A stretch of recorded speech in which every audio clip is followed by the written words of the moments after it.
ఇప్పుడు పార్లమెంట్ ఎన్నికలు జరుగుతున్నాయి. అన్ని ప్రధాన పార్టీలు జోరుగా ప్రచారాన్ని చేస్తున్నాయి. ప్రధాన పార్టీల యొక్క నాయకులు కూడా బ్రహ్మాండంగా బహిరంగ సభల్లో పాల్గొంటూ వాడి వేడి పదాలతో రాజకీయాలను వేడెక్కిస్తున్నారు. ఈ సందర్భంలో హేమీలని నిలబెట్టైనా సరే ప్రత్యర్థులను ఓడించాలని ఆయా ఈ పార్టీ ఆ పార్టీ అనకుండా అన్ని పార్టీలు కూడా ప్రత్యర్థి పార్టీని చిత్తు చేసే నాయకుల కోసం, అభ్యర్థి కోసం వెతికి బ్రహ్మాండంగా నిలబెడుతున్నటువంటి పరిస్థితి. మరి ఎప్పటి నుంచో 100 సంవత్సరాల కాంగ్రెస్ పార్టీకి నాయకత్వం వహిస్తున్నటువంటి మన సోనియా గాంధీ గారు, ఇటు రాహుల్ గాంధీ గారు, ఇటు మన ప్రియాంక గాంధీ, ముగ్గురు కూడా ఈ యొక్క కాంగ్రెస్ పార్టీని ఇప్పుడు అధికారంలోకి తీసుకురావాలి, మళ్ళీ పునర్వైభవం తీసుకురావాలని చెప్పేసి వివిధ రకాలుగా ప్లాన్ల మీద ప్లాన్లు చేస్తున్నారు. కానీ ఇక్కడ సోనియా గాంధీ గారు కానీ, ఇటు ప్రియాంక గాంధీ గారు కానీ ఇప్పటి వరకు కూడా నిలబడతామని చెప్పలేదు. ఇంకొకటి, ఈ మధ్యనే సోనియా గాంధీ గారికి రాజ్యసభ కూడా ఇవ్వటం జరిగింది. రాజ్యసభకు వెళ్ళింది అంటే ఇంకా ఆమె ప్రత్యక్ష ఎన్నికల్లో పోటీ చేయడం మాత్రం లేదు అని చెప్పేసి అర్థమైంది. ఇప్పుడు ప్రియాంక గాంధీ కూడా మౌనం పాటిస్తున్నారు. ఆవిడ కొన్ని సందర్భాల్లో నాకు పోటీ ఇష్టం లేదు, ప్రస్తుతం పోటీ చేయడం అని చెప్తూ ఉంది. మరి వీళ్ళిద్దరూ పోటీ చేయాలని చెప్పేసి కాంగ్రెస్ కార్యకర్తలంతా కూడా కోరుకుంటున్నప్పటికీ వాళ్ళ యొక్క ప్రకటన కోసం వెయిట్ చేస్తున్నారు. కానీ అమేథీ కానీ అక్కడ ఇంకొక నియోజకవర్గం కూడా వీళ్ళకు సంబంధించి ఫ్యామిలీకి సంబంధించిన నియోజకవర్గాలు రెండూ కూడా ఇప్పటి వరకు ఏ అభ్యర్థిని ప్రకటించలేదు.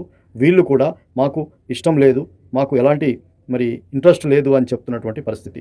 అంటే కాంగ్రెస్ కార్యకర్తల్లో కూడా దేశవ్యాప్తంగా అయోమయ పరిస్థితిలో వాళ్ళకు వాళ్ళే ప్రశ్నలు వేసుకుంటున్నారు. అంటే ఈ పార్టీ ఓడిపోతుంది, ఈ పార్టీ అధికారంలోకి రాదు అనే ఒక వీళ్ళకు కూడా అనిపించిందా, వీళ్ళు ఎందుకు పోటీ చేయట్లేరు అనేది ఇటు కాంగ్రెస్ పార్టీలో, దేశవ్యాప్తంగా ఉన్న కాంగ్రెస్ పార్టీలో నైరాశ్యత ఏర్పడిన మాట వాస్తవం. కాంగ్రెస్ పార్టీ కార్యకర్తలు కూడా చాలా డీలా పడుతున్నటువంటి అంశం. అన్ని రాష్ట్రాల్లో, చాలా రాష్ట్రాల్లో సోనియా గాంధీ మా దగ్గర నిలబడాలి, లేదంటే ప్రియాంక గాంధీ నిలబడాలి, లేదంటే రాహుల్ గాంధీ మా దగ్గర నిలబడాలని అనుకుంటున్నారు.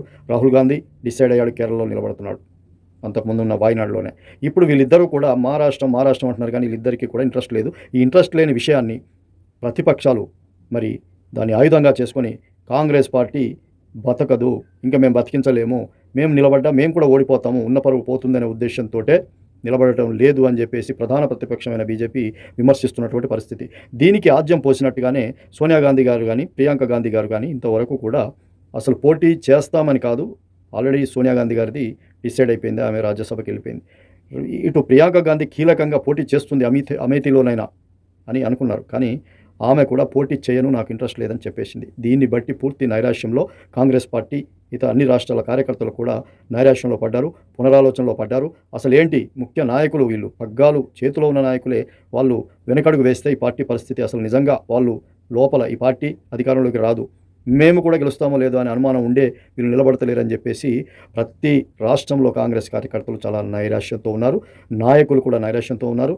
వాళ్ళు కొన్ని రాష్ట్రాల్లో అయితే కాంగ్రెస్ పార్టీ నుంచి నిలబడాలంటే కూడా వణికిపోతున్నటువంటి పరిస్థితి అని తెలుస్తుంది. మరి రాబోయే రోజుల్లో కాంగ్రెస్ పార్టీ పరిస్థితి ఎన్నికల తర్వాత ఎలా ఉంటుందనేది మనం వేచి చూద్దాం.